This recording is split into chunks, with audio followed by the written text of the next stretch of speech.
as I told you guys before, I'm always going to make sure to bring you the best guests on my show.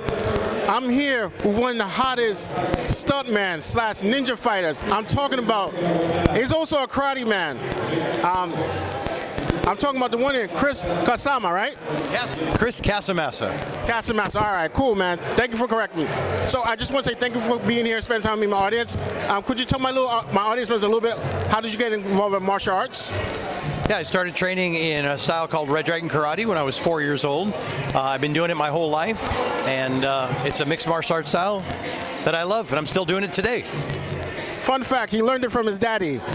That is correct. My father is my instructor, and he's the creator of our system and style of martial arts. Nice, nice.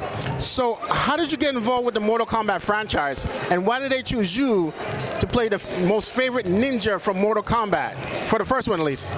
Well, listen, I was in the right place at the right time. I didn't originally go to get cast as Scorpion. I just wanted to be in the movie because I'd never been in a big major Hollywood film before, and so I was in the right place, the right time. My talent kind of opened the door for me because when I went into audition, they told us that all the roles were already filled.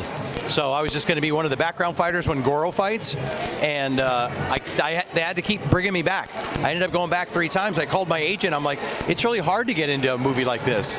And after the 3rd time, they came up to me and they go, hey, by the way, you're going to be Scorpion. And so I was super jazzed. And I didn't even know till that moment. So quick question, they cast you as Scorpion. Did you play the video game a little bit, play the video game at all just to get understand your character a little bit better? No, because I was a big fan of the game already. I didn't need to play it. I'd been playing it for a couple years, and my 2 favorite characters were Raiden and Scorpion. So I knew all the moves, and when I got the part, I wanted to do my best to make it as authentic to the game as possible. Cool, cool. So one of the things that's been bugging me for a long time, when you're about to perform your fatality move,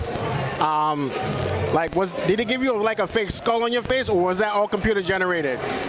No, actually, that's part of how I got the part. I can make that creature come out of my hand. No. I'm talking about like the fatality, the fire.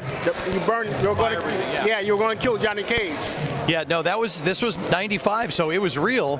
I didn't do the burning part because they wouldn't let me. It was a stuntman by the name of Jeff Imada, who's an amazing stuntman, did the actual fire burn, but they made that real skull, so none of that was CGI. That part was all real. Nice, nice. So tell us also your involvement with WMAC Masters. You're the Red Dragon. How did you get involved with that? Well, that became, I got scouted at a tournament. I was competing on the Pro Tour, and I won a championship in Atlanta, and the producers from the TV show just happened to be in the audience, and they came up to me and a couple other guys, Hakeem, Mike Bernardo, and asked us if we'd be interested in doing a TV show, and we said, yeah, sure. And a couple months later, we were at Universal Studios filming the pilot for the show.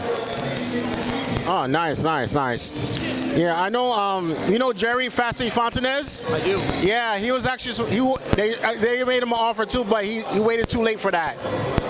That's too bad. He would have been great on the show. He's an awesome guy. Of course. I know. I had him on my show before. So, guys, he was also the stunt double for Val Kilmer in Batman Forever. How did that go? How was that? Actually, I was George Clooney's double. I'm sorry, George Clooney. That's okay. That was Batman and Robin.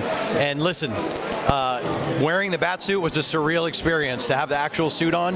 And the first thing that you do when you put the suit on is you find a mirror and you stand in front of it and you look at the mirror and yourself and you say, I'm Batman. I'm Batman. Nice, nice. So what are you working on currently right now as we speak? Are you still performing in the movies, or you're teaching right now? I'm doing both, actually. I'm teaching, I'm doing movies, writing books, going to cool events like this. So it's a nonstop life for me. It just keeps happening. All right, Chris, one final question. If somebody wanted to reach out to you for work, what's the best way for them to go about it? Find me on social media. I'm one of the easiest guys to find. Follow me on Instagram, and my name, Chris Casamassa, Facebook, TikTok, YouTube, all the same thing. All right, ladies and gentlemen, you heard what the man said. Thank you so much for spending time with me and my audience. Keep kicking ass, taking no prisoners. Until next time, guys. Bye-bye. That's a wrap.